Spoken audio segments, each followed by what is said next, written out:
Do exactly. So we are a nonprofit organization that certifies emission reductions. Okay, sure. So as part of your work, carbon pricing is clearly essential. You're providing the framework to monitor these credits. But as part of a Paris deal and in combating climate change, how essential is carbon pricing in all of this?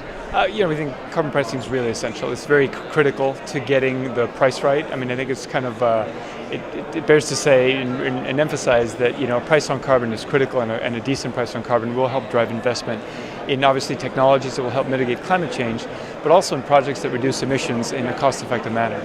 Okay. So would you say you've seen a step change in recent years on how much diplomats and politicians are banking on carbon pricing compared to, we've seen it go through some troubled times, especially with the EU ETS when the price fell out. But would you say there's there's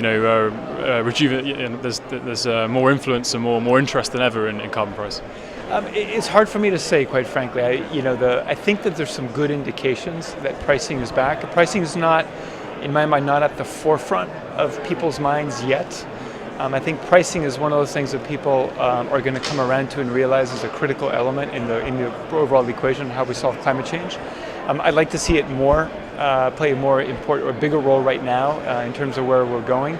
But I think we're starting to see some real indications and suggestions that we do need carbon pricing to get this problem solved. It's not the silver bullet, but it's a really important indicator. If you get the price right and you get the signals right, you start to motivate change. And if you have a comprehensive approach, I think it helps you drive technologies that reduce emissions, but also helps you address opportunities like REDD, reduce emissions from avoided deforestation and degradation, which are tremendous opportunities that allow us to really get at the problem and find what the solution could be.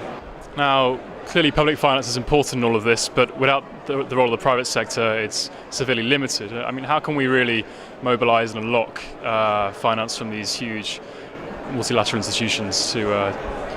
Well, I think that's the devil's in the details, and it's how you design it. But I think multilateral and donor funding is really critical to get us through that next stage. And I think that's where we are right now. If we can get those funds to serve that catalytic role, that would be great. And then if you get the signal, the price signal right, then the private sector will follow on. And you're absolutely right. We can't do it on the back of donor and multilateral funding right now. The scale of the problem is too big, and we absolutely need private sector involvement.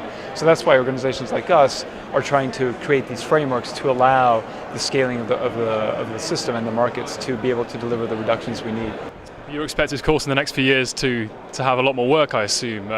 Carbon markets, I now think, cover roughly 12% of global greenhouse gas emissions based on a report that came out yesterday, and they're set to increase. We've seen China a key area for where a nationwide emissions trading scheme may come into place. But what do you see as the reach of how far can carbon markets truly go in, say, 5-10 years? And what does that mean for yourselves? Yeah, I think there's I don't know that we're going to get a comprehensive global carbon price as we thought we were going to a couple of years ago or several years ago. It probably will be a number of heterogeneous markets that hopefully will link in some way, shape, or fashion in the longer term.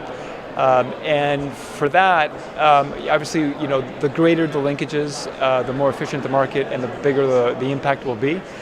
For us, I think there's opportunities in terms of being able to provide the infrastructure and the rules and the procedures that a lot of these markets will be using to be able to generate cost-effective emission reductions that really deliver the environmental benefit we're looking for.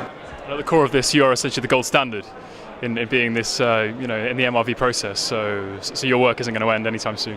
Yeah, our work will not end anytime soon. There'll be plenty of opportunities for us to be able to leverage and provide the insight and the intellectual property, if you will, that helps underlie a lot of these programs and activities that go to develop projects using the VCS.